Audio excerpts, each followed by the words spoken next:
Hi, everyone. My name is Thomas Howard, and I'm here to talk with you about ICE Data Connect Deep Dive. The idea here is we want to talk about Data Connect, which is actually a feature that's been around for a while now, since ICE 3.2. And the reason we want to talk about it is because I think we spend a lot of time in our webinars talking about configuration and not so much operations. And so I wanted to spend this time to really get into the operations of it, because that is something that you're going to spend a lot of your time doing after it's initially configured, of course. But we have some, I would say, some limitations in some of the ICE reporting and dashboards and things that I want to go through and tell you why I think ICE Data Connect is a great solution to this and why we built it into the product. It is basically an open database connector that uses SQL. And specifically Oracle's PL/SQL. We're going to go through some subtleties of those, show you how to use it, show you how to enable it, and of course run a bunch of scripts and things to show you how to really get some of the data you're looking for, and show you how to format some things. And I've got some different custom Python scripts I want to show you that you can use. So this is going to be something that's going to take you from basic beginner stuff all the way through to very advanced Python. If it's not something you're interested in, I think this is a great way to start using Python with ICE. And it's like I said, this is Data Connect, where we have all these tables of data inside of ICE with all your operational data and your configuration data. And we want to be able to extract it out programmatically. And the way we do that is with Data Connect. It allows you to have an ODBC connector that you can run from Python or Excel or Power BI or even Splunk. There's lots of different ways that you can connect and to extract that data out of ICE.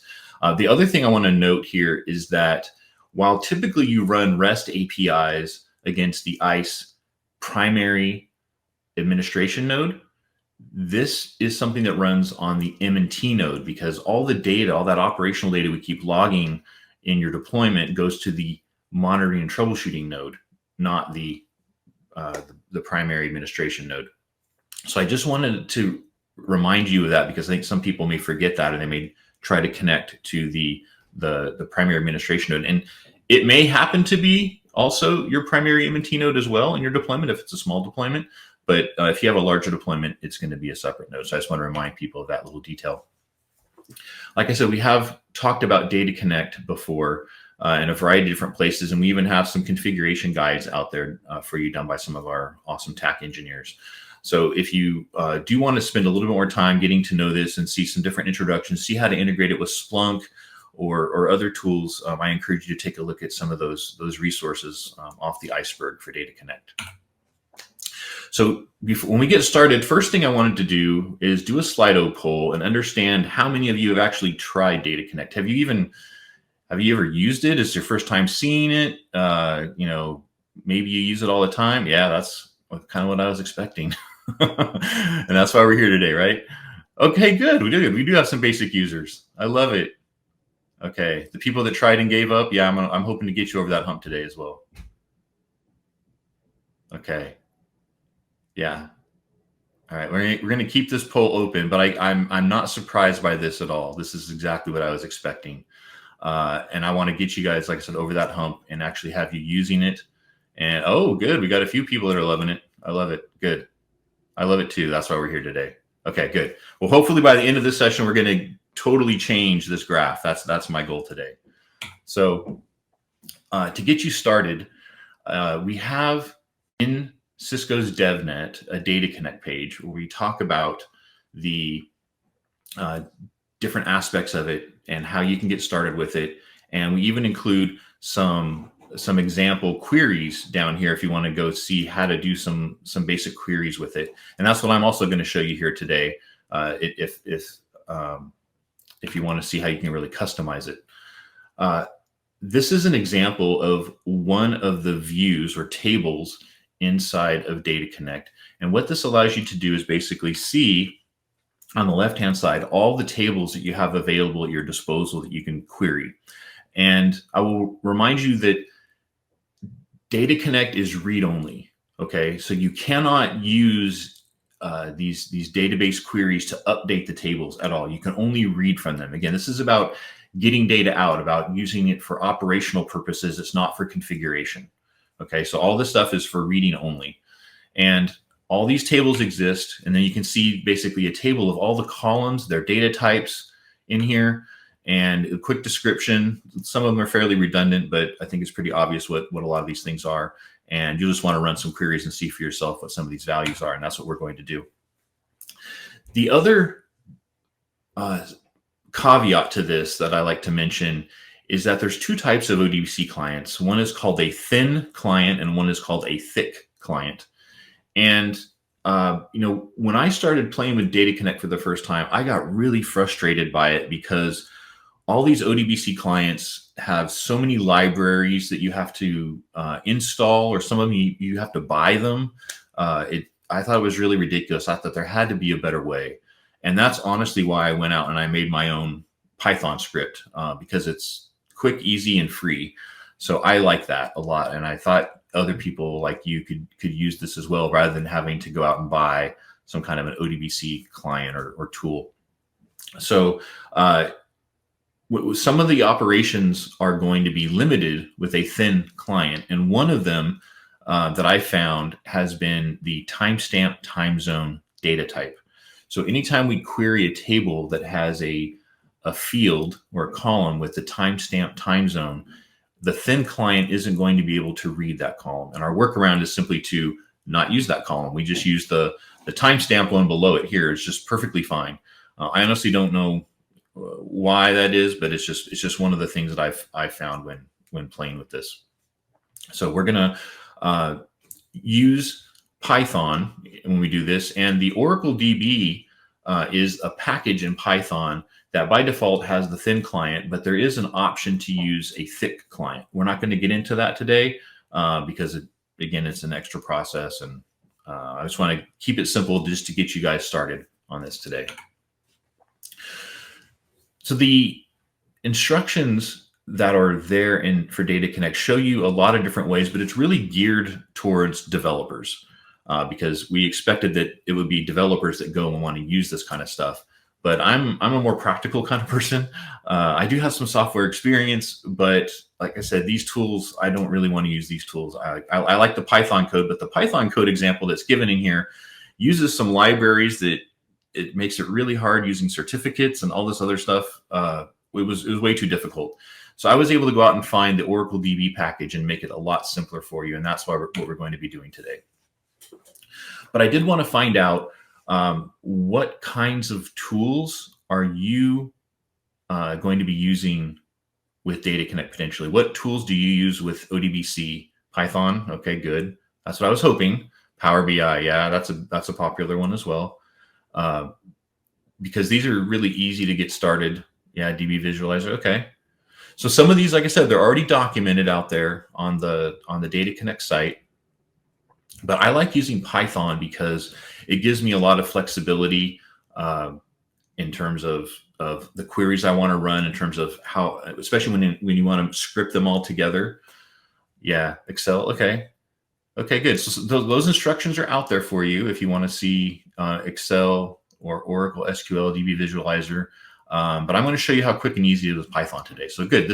I'm glad we're all here today trying to learn Python. This is fantastic. All right. So like I said, typically you guys are out there configuring what we like to call objects inside of ISE, right? Whether it's devices or users or certificates or policies, things like that.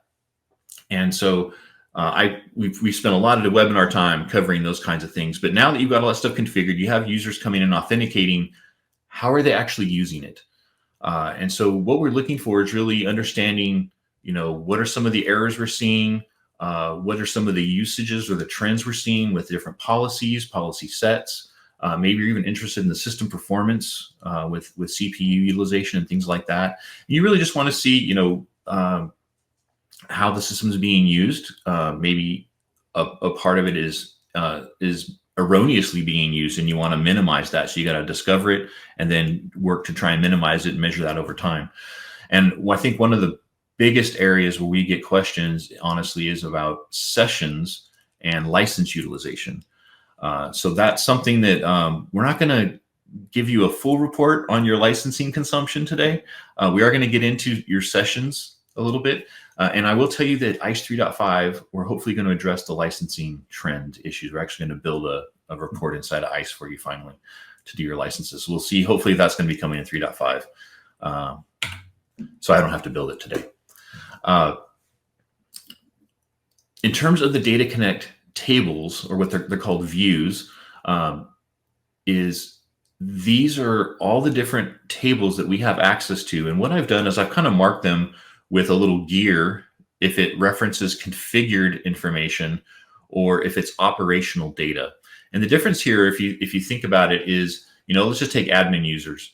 If you want to get a list of your admin users and you want to run a report against all of your admin users, you need to know which ones have been configured in the system. So that's why we have an admin users table. And same thing for something like network devices. If you wanted to run a bunch of queries about your network devices, then you would need to know, well, what are all the devices that have been configured in the system? In fact, I have a customer I met with last week that was asking, I would like to know, when's the last time we heard from every single network device that's configured in ISE? Because if there's some we haven't heard from, I want to be able to delete them out of the system, right? So that's a great example of a query that you can do that's not actually built into ISE anywhere. So that's what you can do with these different things. And then, of course, you can use metrics for a query like that. Obviously, you want to iterate over all the network devices, but then to find out when's the last time you actually got an authentication for it, that's when you would use something like the radius authentications table, which has the operational data with all the authentications in it. And we're going to go through a bunch of examples of that. Oh, good. People have already been responding. So I was hoping to find out what are the kinds of queries people wanted to know. So transactions per second, that's a great one. And last time an ad authenticated, that's exactly what I was just talking about, right? So that's perfect. Licensing over time, yep, that's a big one. Yeah, what different data sources are being used, that's a great one. Authentications and sponsors, posture, yeah, license usage, of course, that comes up a lot. Yeah, so these are all excellent examples. So this is exactly what I was expecting, and so we're going to go through some of these and try to show you how to do just that. And I put together a list of my own frequently asked queries because I kind of expected you guys would be doing some of these, and I just wanted to show you the typical things people are looking for. Is we do want to group information, whether it's system health, you want to see a trend over time, or if we want to know what's the total of something, especially over a period of time, like we just saw how many transactions per second, right? That's a great example. License consumption comes up a lot. And then maybe you want to know how many active sessions you have in a given time. That's directly related to license consumption. Maybe you want to know what's my typical session length, or when was something last seen, whether it's an endpoint or a device, right? So all these kinds of things are just things that people want to know. And there isn't necessarily a direct query inside of the ISE interface for that.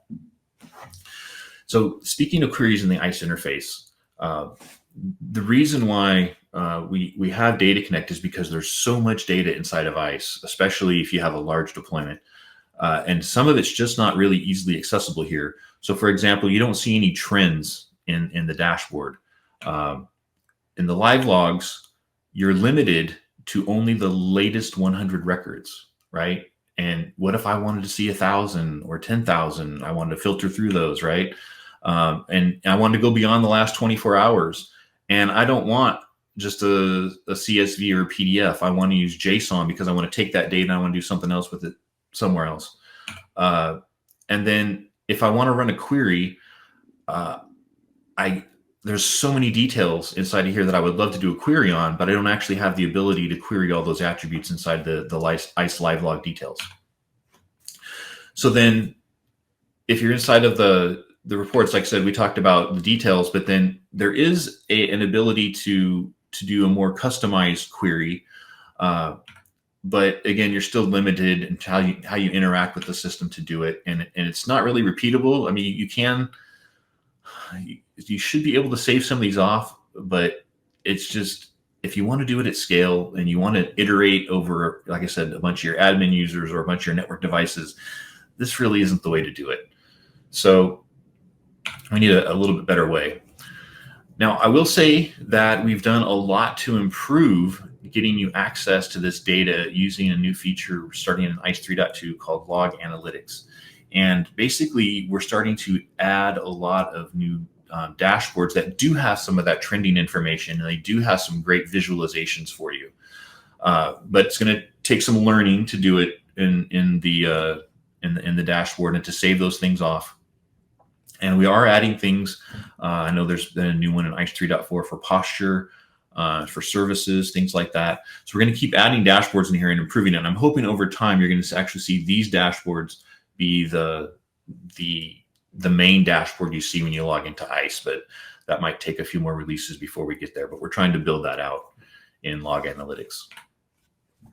And finally, the big one that everybody asks for, right? Where's my licensing consumption history so I can make a purchasing decision or know when I'm going to hit my limits. So like I said, that hopefully is going to be coming in ISE 3.5. So you'll be able to finally see that. Now we do have another set of monitoring APIs using REST. So you can do some basic queries. The limitation here is that, number one, it's only XML based. We haven't updated it to do JSON or any other data. And frankly, if you look at some of these options for the queries, right? You can query a MAC address or maybe by the PSN or the network device IP address, but it's not going to give you every single session ever created. It's only going to give you active sessions, or it's only going to give you a specific user sessions that are active right now. It's really not comprehensive, and it's not that robust query language like you get with SQL. And the other thing I'll say is, if you've ever done REST queries, typically if you have to do a bunch of them, they're really slow because of the number of round trips. Whereas SQL, you can specify one query and you just get a huge data dump. And so that's why I like using SQL, is because it ends up being just orders of magnitude faster than anything you can do with a REST query for a large amount of data. So what I like to do is let's actually show you how to get this thing enabled. I promise you it's really easy. All you got to do is head into Administration and Settings, choose Data Connect, turn it on, give it a password, and it is a bit limited. You can't use an @ sign, and you can't use an exclamation point. So choose your password carefully. It's kind of annoying, but those are two characters you can't use. And then I do the maximum password expiry because I don't want to deal with having my password expire when I'm doing queries. So I go for 300, the full time. What it's going to do is it's basically going to generate a hard-coded username, which is Data Connect.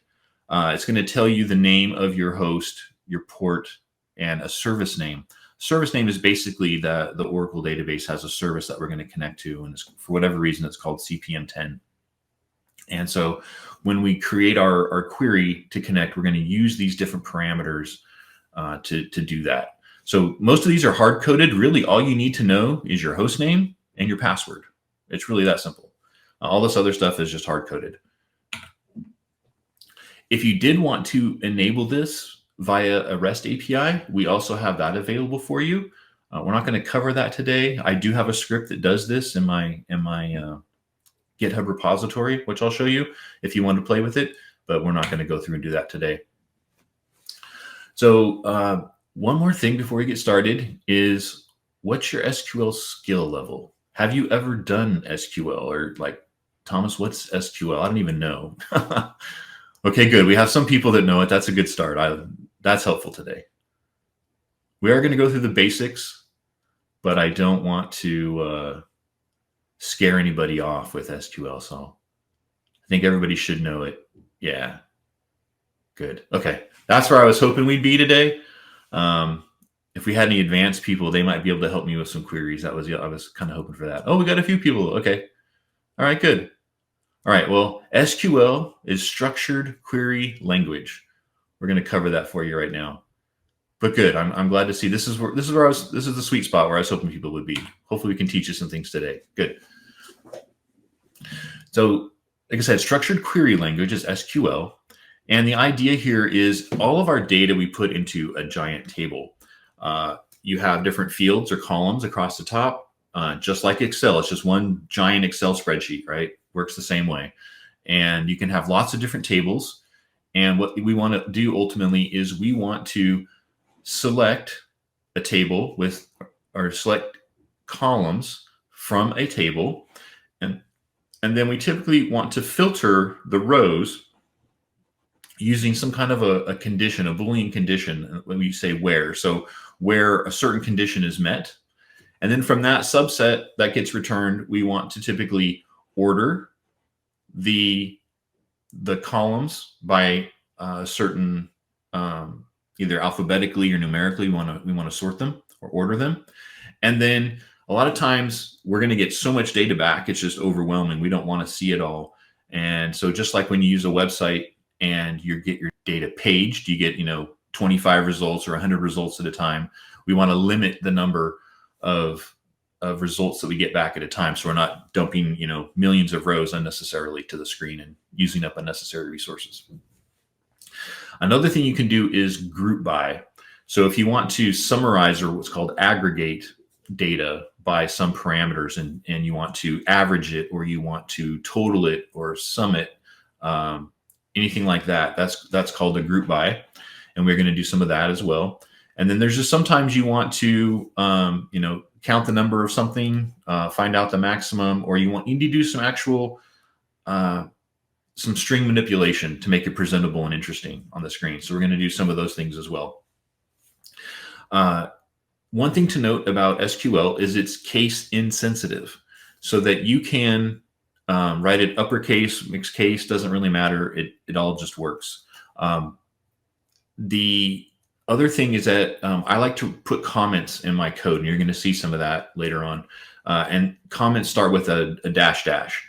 So this is a language that's been around for, I think, like almost 50 years or something. So it's quite old in how it works. And so using dashes was the way to do comments, I guess, back in 1970s or something. And there's many different flavors of SQL. Like I said, ICE actually has Oracle, an Oracle database that it connects to. And so Oracle's flavor of SQL is called PL/SQL, or procedural language SQL. So these are some things I just wanted to kind of start off, let you know what you're about to see and kind of how things work.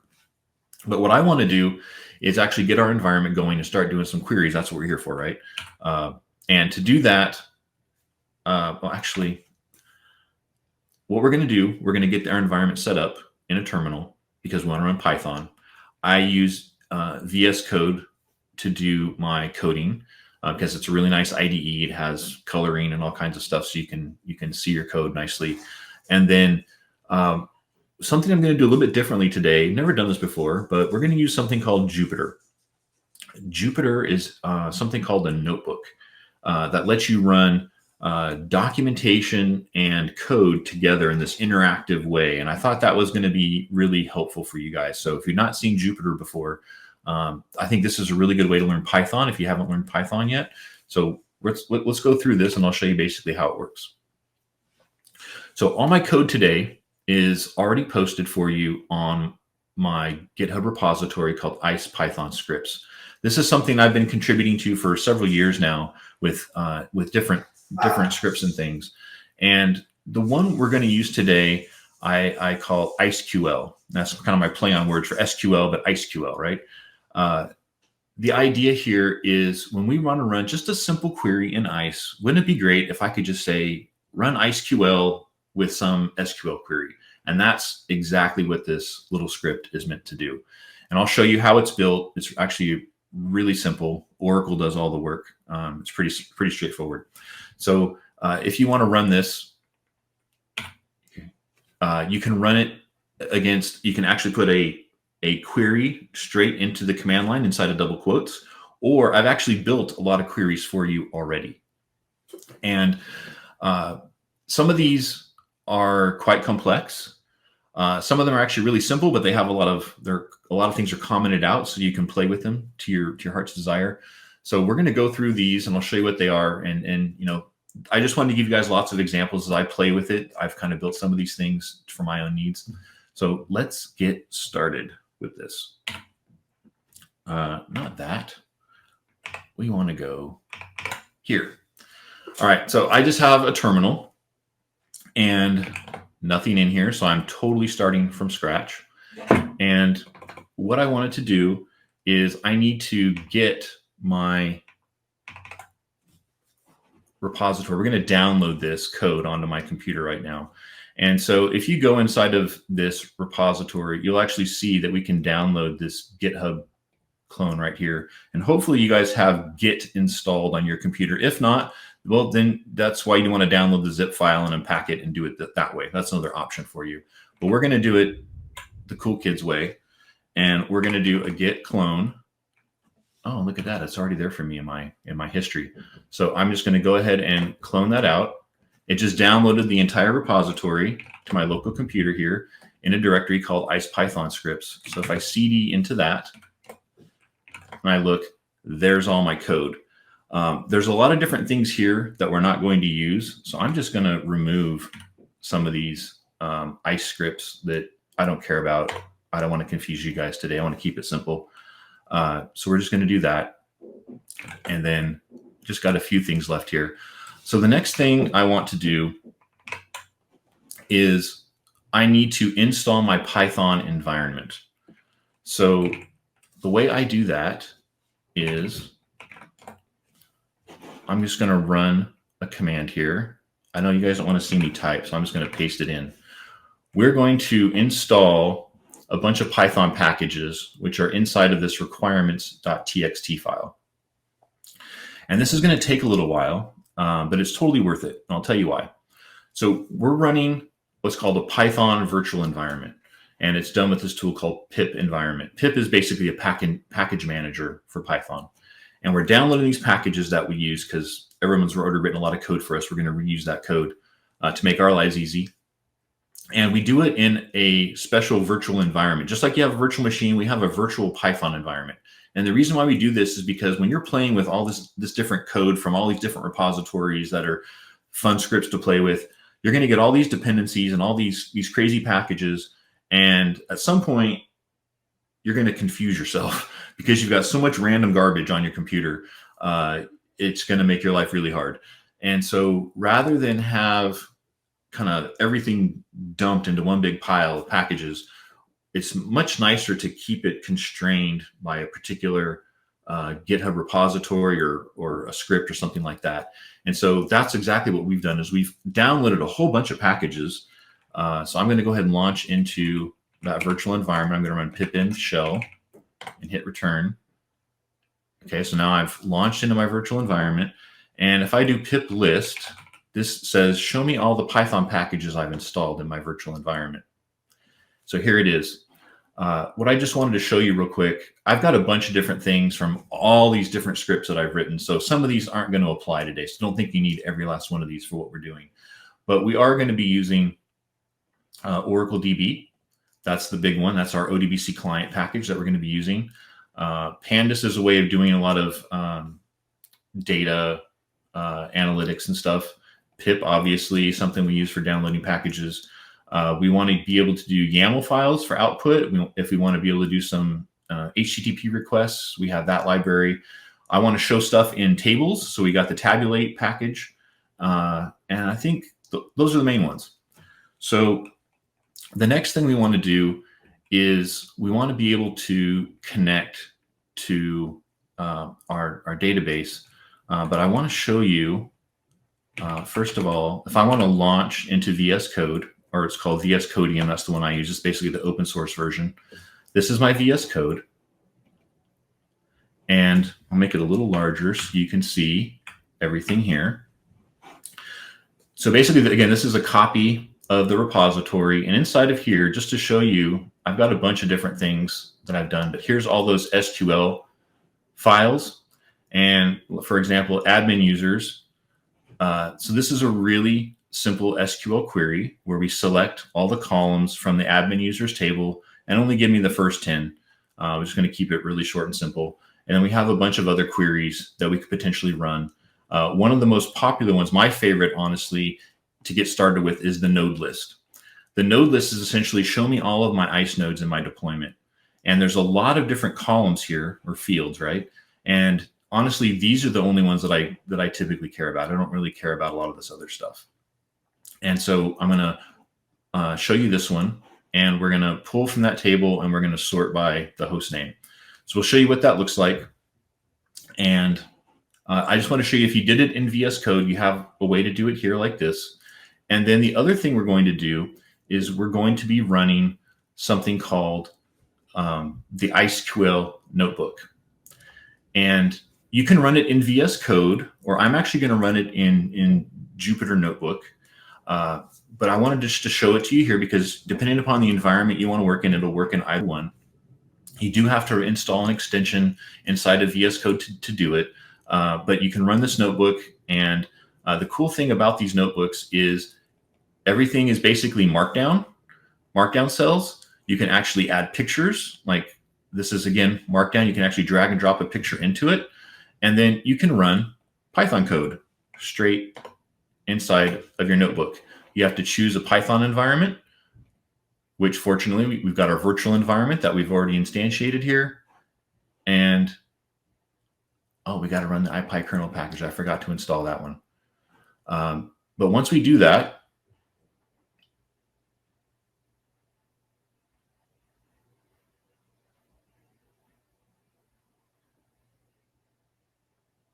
it's taking a little while. While that's happening, we're going to go over to here, and I want to go ahead and run Jupyter Notebook. If I can spell notebook, there we go. And what this is going to do is it's actually going to launch into my web browser a Jupyter Notebook. So this is the main interface, and I'm going to make it a little larger so you can see the text a little bit better. And here's that same notebook, and it's IPynb, which is Interactive Python Notebook. That's what IPynb means. If I select it, it will open the notebook in here. And just like we saw in VS Code, it's going to run it here. I can edit the cells and do everything. So if I want to run this now, I'm going to hit Shift Enter, and it will run this cell, and it runs it just like a normal Python code. There are other things you can do, which is called cell magic, which we're going to use. The idea here is use like shortcuts or macros that we can use. And depending on things we want to do, we can run shell commands. We can set environment variables. We can install packages with pip, all these different things. So in this case, I can actually show you what a particular SQL command looks like. I'm going to load that SQL file from my SQL directory. Where'd it go? There it is. So I just loaded that by providing the path to that file. If I want to see my current working directory, there it is. If I want to set some environment variables, I can just hit Shift Enter, and you can see I'm running these commands inside of here. And so it's a way of interacting with this notebook. So somebody can create a notebook, and just like I've done for you, and you can download this and you can run these exact same commands. So I'm going to set some environment variables for my iseql script using these set environment parameters. And then if I want to verify that environment variable, I can just use the environment macro or cell magic. And you can see that I've correctly set my environment variable for ICE data connect password to that. And then I can do some other interesting things with shell magic. So the idea here is I can run other shell commands. Like if I want to see what the date is, I can do that. If I want to get a list of directories, or what's a list of contents in my current directory, I can do that. And so you see here's all those same files that we saw in my directory. And you can actually see this is the virtual environment folder where all those Python packages got installed. The other thing we're going to do is we can save the same data to a variable. So this is interesting. I can actually run a command in the shell, and then I can use it in Python. So I can now run a Python command to print out the value, and there it is. And you'll notice that it's actually an array of a string, and that's because you can get multiple lines in the output from this, and so maybe you need to iterate over different lines of that output. So it's shown in an array, which is in these square brackets. So I just wanted to give you a quick overview of Jupyter. I know it's very quick and might be kind of wondering, why is he showing us this? The reason why is because we can now go through a whole bunch of commands very quickly. I don't have to type it all because there's a lot of stuff we want to show you guys, starting with oracledb. So I told you oracledb is Oracle's Python package for working with ODBC and their database. And so we've actually already done the installation, but I can run the install again. I don't need to. I'm going to skip that because that took a long time. But what I did want to show you here is this script. This is essentially the core of my iseql script. I import some packages, mainly oracledb. I set some variables, which you saw I did also from my environment variable, but I'm going to set them manually here inside my code. If you want to use a self-signed certificate with your ICE node, you want to connect, you actually need to do some SSL, so the SSL context to ignore it so that you don't care about an SSL cert. You got to tell the Oracle client a bunch of parameters, which again, most of these are all hard-coded for you. You don't have to do anything. The only thing we're caring about really is the address of the MNT node and the password. Everything else is static. And then when we want to do a query, we send the parameters into the Oracle database. We connect with those parameters to get a connection, and then we execute a query. It's that hard. So I'm just going to configure this. This is a Python function that we're going to run. We're going to put that in memory, and then I can now run the query. And there it is. So what we just did is we ran a query, and it's kind of hard to see the output, but I'm going to change it up a little bit. Oh, actually, I can't do it here. This is why I built iseql, is because if you have all these columns and it's comma separated, basically it's a CSV by default, right? It's really hard to read all this stuff. And so what I did is I built iseql because I want to be able to see it in a more human readable way. And I want to be able to run my own custom queries instead of having to write them in functions like this. So from the command line, if you want to see how it works, you can run the iseql help option, and it will actually show you how to do all this. And it shows you, setting it with environment variables and some example queries that you can run. And if you don't want to use an environment variable, then you can go ahead and use usernames and passwords and things like that. But all the details are in here. The formatting, the different ways that you can format the output is in here. And so let's do it. We're going to run that iseql command from the CLI, and we're going to select all of the nodes in ICE from our ICE deployment, or what's in the node list. So we're going to run that, and there it is. Exactly the same thing as we saw up here, only I've run it in my iseql script, and my iseql script has some extra code in it that lets me change the output format to make it more interesting. So now it's formatted as a table, but maybe this is a little too, still too much information. So what I want to do is, let me rerun this. And I'm going to just take the first few columns like this. I'm just going to put it right in here. And I'm going to run the same thing, and I'm going to do it in a table format now. Let's rerun it. Okay, much nicer, right? Now this is much easier to read. So what I did, as I said, I'm going to select specific columns from the node list, and I'm going to output it as a table. So now that makes it much, much easier to read and understand and start to play with it. So that's why I do that. Now I can do a raw SQL query right here on the command line, or I can actually run a save command down here. So if I want to do that, I can just run it from this query in my SQL folder that I showed you guys earlier. And there, I have some more output. It doesn't scroll very well in here. This is one reason why I like to use VS Code, is it lets me scroll horizontally. Otherwise, I'd have to, there we go. If I make it really small, you can kind of see it's a really cool table.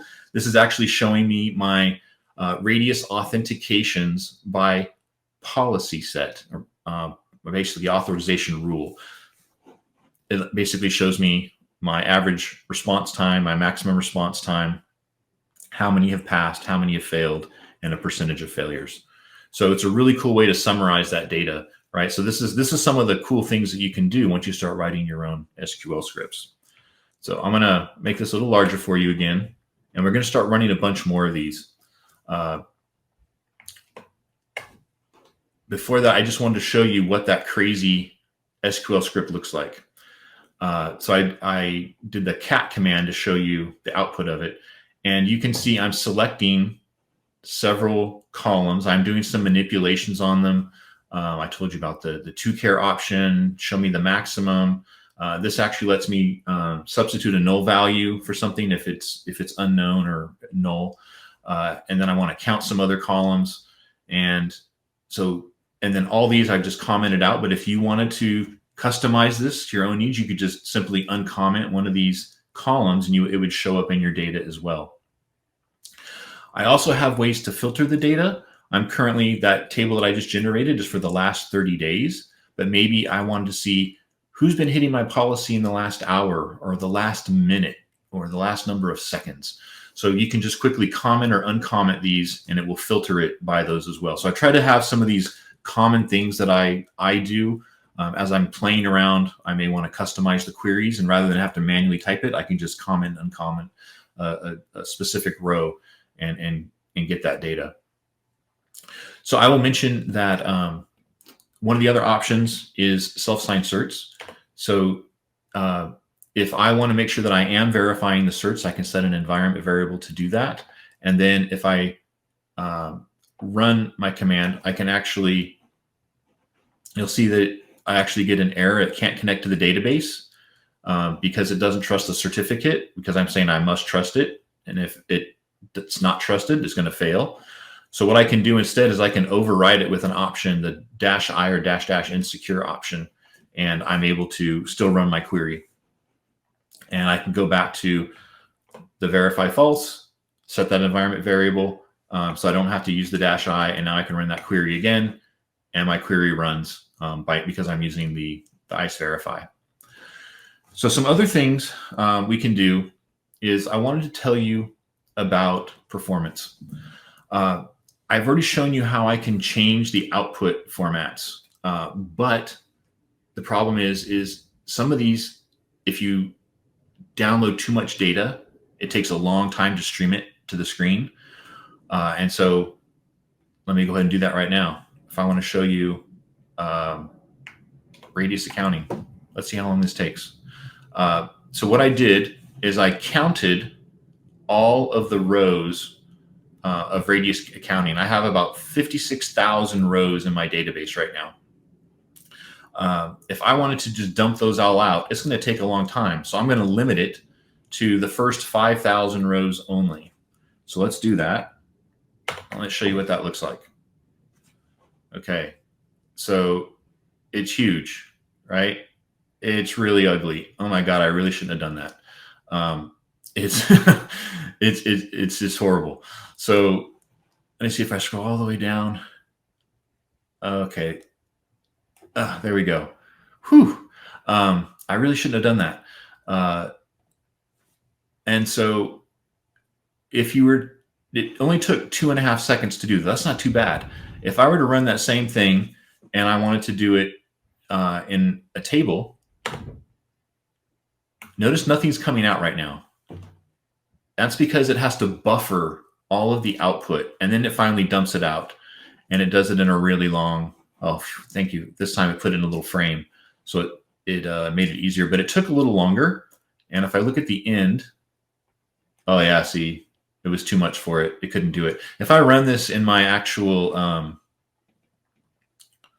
if I run this in my terminal, oh, I can't do it here. I'd have to quit and do it. If I ran it in my terminal, it would work, and it would be just fine. But it's going to take longer. It's going to take about 15 to 20 seconds to do that same query, because that's to buffer the output, format it, all that kind of stuff. So just be aware that when you're getting the data, you may want to limit the number of rows so you don't, flood your screen with stuff. And you may need to be wary of the format type that you use, because it can take a long time to process it. So the next thing I wanted to show you is all the tables that you have at your disposal. I showed you some slides of that earlier. And so there is a command that you can use. So if you wanted to get a list of all the views available in Data Connect, this is the query you can use. I just wrote this out. So one of the macros is if you want to be able to write some SQL data out to this file. I just did it. And it said, okay, I wrote it out and I overwrote the file. I can now run that command. And here's a list of all those tables that I was showing you earlier, right? So if you're curious, like, oh, I wonder what the radius authentications one is, or I wonder what the pxgrid direct data looks like, you can start to play with those tables and see what they look like. The other thing I mentioned earlier is case insensitivity. So all of these are all the same query. They're just written in different case. This is all lowercase, this is all uppercase, and this is title case. So it doesn't really matter which one you use. So here I'm using all lowercase. We're going to run a command, and there it is. It doesn't matter. I can take the uppercase and use that one instead and substitute it in here and run it, and it runs all the same, right? So just keep in mind, it's case insensitive. The one trick is when you're doing conditions, if you write conditions to filter on data, those conditional values will be case sensitive because it's whatever the data is inside. So if Thomas has a capital T or Thomas has a lowercase t, when you're trying to match on my username, it will matter when you do that query. So keep that in mind. This is just another example. If I wanted to show you, we're going to match on the table name radius authentications.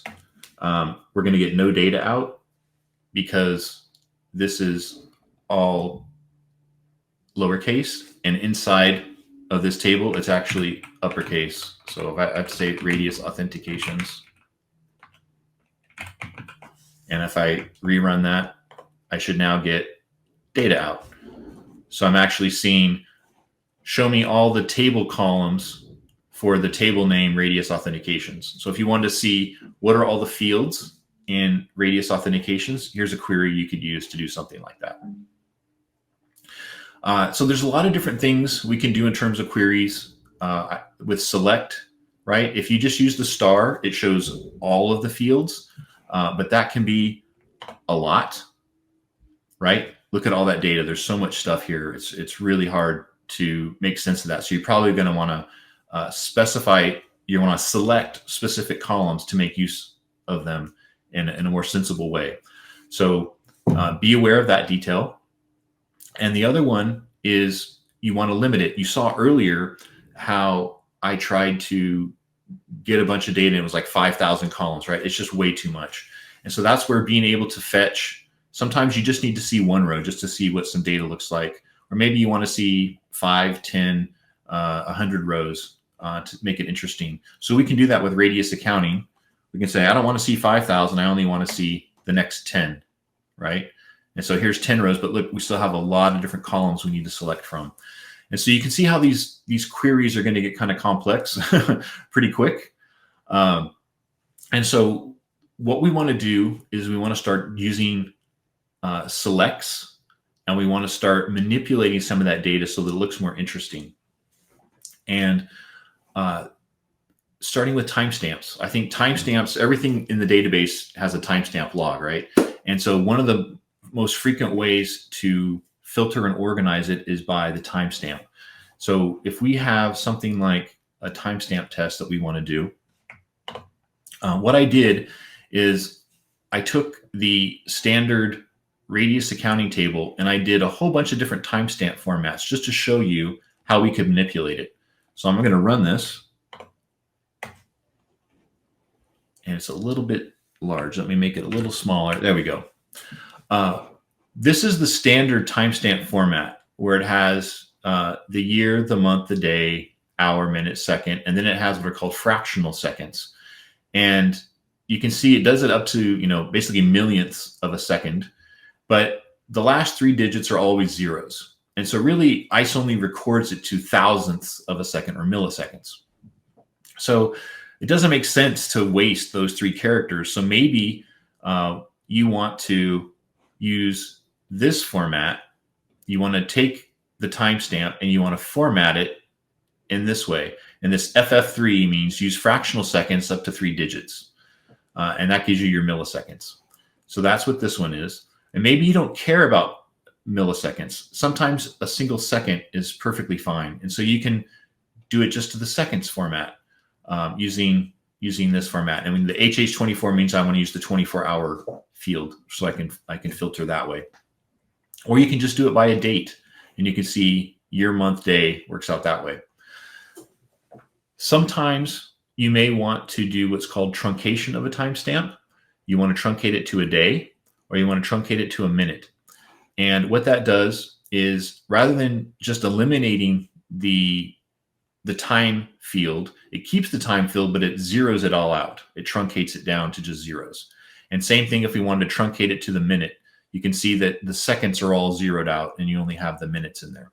So this is useful if you want to do some kind of an aggregation by hour or minute or day, right? If you want to do that, you can say, I want to group it by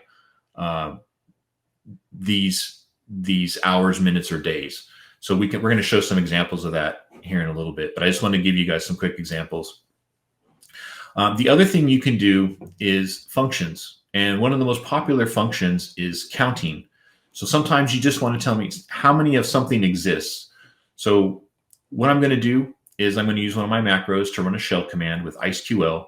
And this is a more complex command where I'm selecting some data. I'm going to be counting some of the fields, and I'm then going to group it by the timestamp. You notice I'm going to group it by the day. Oops.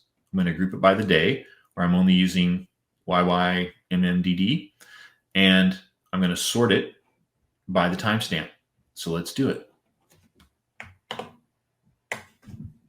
There it is. So you can see I now have my timestamp. It's year, month, day, and you can see these are for all the days. This database has been running since this ICE deployment has been going since September 1st of last year. And these are all of the radius accounting starts, stops, interims, and then other values that I received in this database. And it's the total number per day that I received. And so you can see it just goes through and it calculates all that for me. You can see what's been happening in the database. So this is a neat way to kind of summarize your data.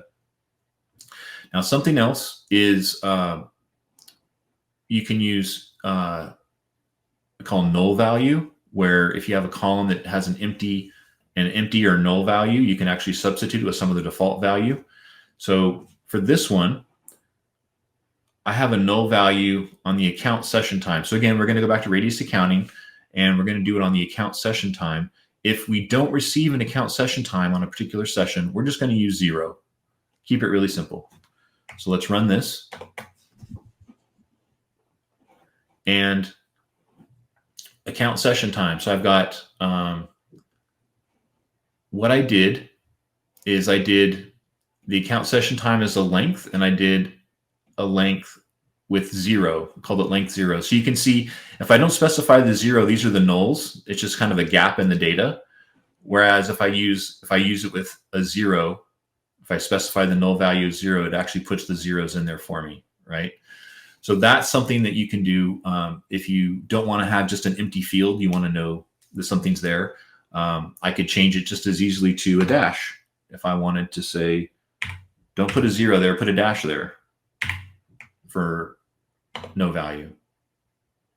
Oh, invalid number. Okay, maybe you can't do that. Sorry. I guess it's got to be a 0. Never mind. This is what happens when you do it live and didn't test it. All right, there we go. A lot of times you may want to truncate strings or text on the screen. So one of the great examples of this is there's a database table called failure code cause, and it is massive. Like, look at the lengths of these strings, right? These things are huge, and it just kind of scrolls off. I can't scroll it horizontally, but oh my God, there's so much there. So I have to scroll way down. This is where VS Code is kind of nice because it makes it easy to scroll horizontally. What I'm going to do instead of having all those long lines is I'm actually going to truncate them. When the length is over 70 characters, I'm going to get a substring, the first 69 characters, and then I'm going to concatenate an ellipses to the end to show that it's been trimmed. So I'm going to run that. And now look at that. Oh, so much cleaner. So it was only 2 columns, but we couldn't see it all. There was just so much data there. But really, we get most of the information we need from that first, looks like, 60, 70 characters. So that's really all we needed. We didn't need all the other data. If there's something that you really wanted to, make it a little bit larger to fill in the space, but otherwise being able to truncate that and then concatenate the little ellipses on there is a nice touch, so you know that it's been truncated. Oh boy. Filtering. So there's lots of ways you can filter your data. You can use the comparisons like greater than, less than, equal to. One of the common ways is checking for strings using, it's actually like is the name of the operator. And then there's even a regex like for checking patterns that way. And of course you can combine your queries together in ands and ors. And so if we just did radius accounting by sessions, let's go ahead and, oops, not that one. Sorry. This one. There we go. This one is actually grouping sessions together by the session ID. And so it's doing a lot of comparisons, but it's really nice because it shows you all the events for a specific accounting session ID. So if we had interims and other things in here for radius accounting, it would show everything for this one particular session. And you can go ahead and modify that SQL query, and you can do it for different session strings that you're trying to find out what was happening. Another one is if we wanted to look for all of Thomas's network devices. So I could run this query, or checking for the names of the devices like Thomas. So it starts with Thomas, and then the percentage is a wildcard. So you can see these are all of Thomas's devices in this ICE deployment. And then I provided just a whole bunch of different examples of those where conditions that you can use because maybe you want to do it on a particular value. Maybe it's a numeric value. Maybe you're checking for a username or a device name, but timestamps, like I said, man, there's just so many different ways of doing timestamps. Maybe you want to check between a start date and an end date, or maybe you want to do it. Maybe you like to, it's easy to type it in this way. So you want to basically convert a string into a timestamp and do it for a time afterwards. There's just so many different ways to do it that I've provided a bunch of examples here for you guys to see how that would work. And if you try to combine it all together, if I want to see, show me everything Thomas has done on this device in the last 12 hours, right? So I can combine all those filters together, run it, and it's still the radius accounting table. So there's a lot of data there, but you can see these are all of the things that Thomas has done to authenticate to the network in the last 12 hours. So that's pretty cool. Last thing is sorting. You have ways of sorting because sometimes you want to sort ascending and other times you want to do it descending. I'm sorry, this is just the huge output on this, but basically you want to be able to sort chronologically with the timestamp, or maybe in this case, you want to sort by the response time. You want to find out, show me all the sessions with the highest amounts of response time, so you can sort that way.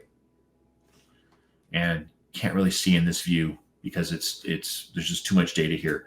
But if you did it in VS Code, you'd be able to see this. So I was hoping to show you guys a bunch of these things. There's so much more to show. I've got so many different things in this playbook. I just don't have time to show you. Calculations, how to do radius accounting sessions. There's just so many different things.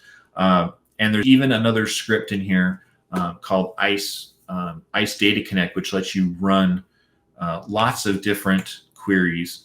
I wanted to show you real quick. If I quit out of here, I have ISE reports. ISE Data Connect, or ISE is another Python script I wrote that basically allows you to run lots of different queries in a single batch. And I did it in this ISE reports. I just wanted to show you what that looks like real quick. So if I go into Codium and I show you the ISE reports, what I'm able to do is I have a bunch of queries up here that I can run. But the main thing is I can instantiate a single Data Connect client. And based off of that, I can now run a bunch of different queries all at once. So if I wanted to create an HTML report or any kind of report, I could run a whole bunch of queries in succession. So I've got a bunch of different ones I'm doing for radius authentications, radius accounting, network device groups, network devices. I can run all these at once. So let's do that real quick. ISE reports.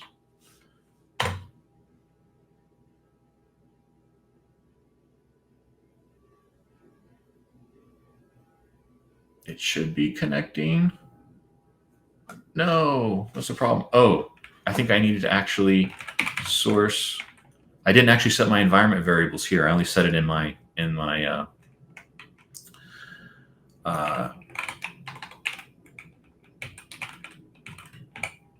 my notebook. So I want to run my ISE webinar environment variables. And now if I run it, let's see if this works.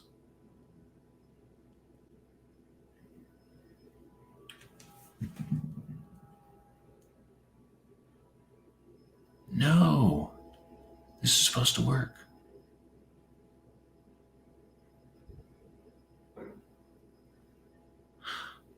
All right.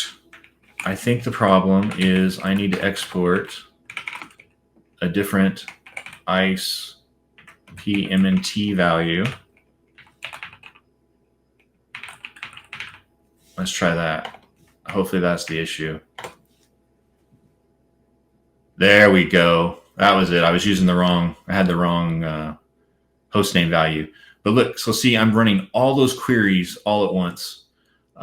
And so if you want to be able to run a whole bunch of queries and dump a report, you can put them all together using that ISE Data Connect client with Python and just dump it all. You can run your reports daily, weekly, however often you need to do it, and you can slice and dice all your queries however you need to. So hopefully this is something that you're going to be able to use with Python. Hopefully this is easier than some of these other tools out there.